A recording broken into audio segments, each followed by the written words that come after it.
So hi mga Kaps, kumusta? Sana sa buti kalagayan at malulusong yung pangangatawan. PJTV ako pa rito. Kung di ka pa na-follow, like, subscribe, gawin muna ngayon na sa aking Facebook account, TikTok account, and YouTube channel.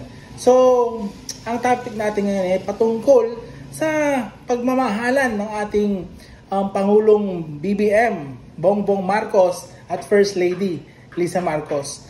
Bakit itong topic? Kasi diba masyadong marami na ang mga paninira, pangbabash, kaliwat kanan na paninira sa ating mahal na Pangulo. Ha?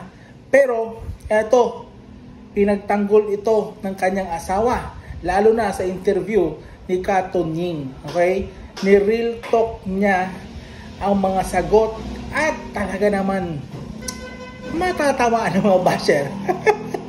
So, dito sa video na papanood natin, talaga makikita nyo kung gaano nga ba kamahal ang isang First Lady Liza Marcos, ang ating Pangulong BBM. Okay? At ngayong buwan pala, itong buwan na to, 30 years. 30 years ng kasal, nagmamahalan. Ha? Ang dalawa. Kumbaga talagang build na strong foundation. Ganito ang kailangan natin. Hindi kagaya ng mga ibang mga, mga ibang mga nasa politiko, yung papalit-palit ng asawa, mayroon ka chismis na mayroon palang bago, yung mga ganon. Pero ito, hindi mo makikitang may issue na ganito ang ating Pangulo at ang ating First Lady. Malakas ang pundasyon, tapos ang mga ganitong bagay, makakatulong rin ito sa pundasyon ng ating bansa. Bakit? Bakit nyo tanong? Kung solido ang kanilang pamilya, kaya rin nilang maging solido ang ating bansa. Tulong-tulong ba? So ito muna yung video, panoorin nyo muna. Normal lang na ipagtanggol ng asawa ang mister nito. Tama ang ginawa ni FL Liza na ipakita nito ang sama ng loob kay VP Sara. Ayaw na niyang makipagplastikan pa sa VP ng kanyang mister.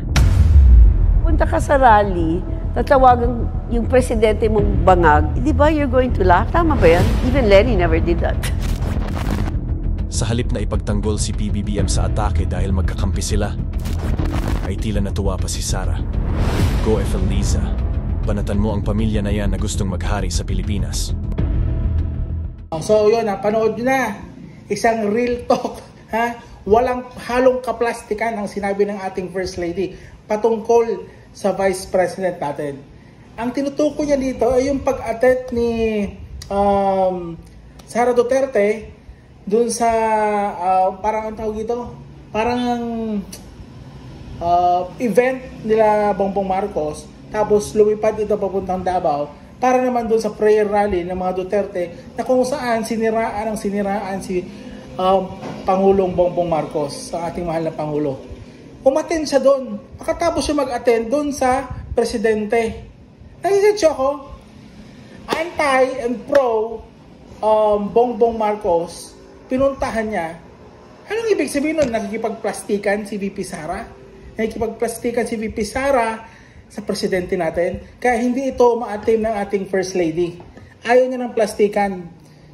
Halata naman kasi medyo, hindi na, alisin ko yung medyo, halatang plastic naman talaga ang ginagawa. Kasi, ito, tungkol rin kay Kibuloy, tungkol sa China, kumusta naman, walang imik.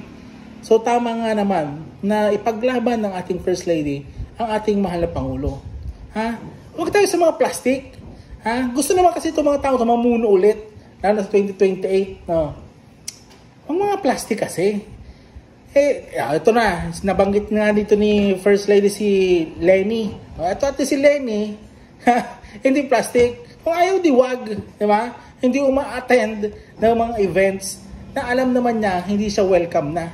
Yung mga ganon, at least si Lenny, nagpakatotoo. Ito si Sara natin, plastic.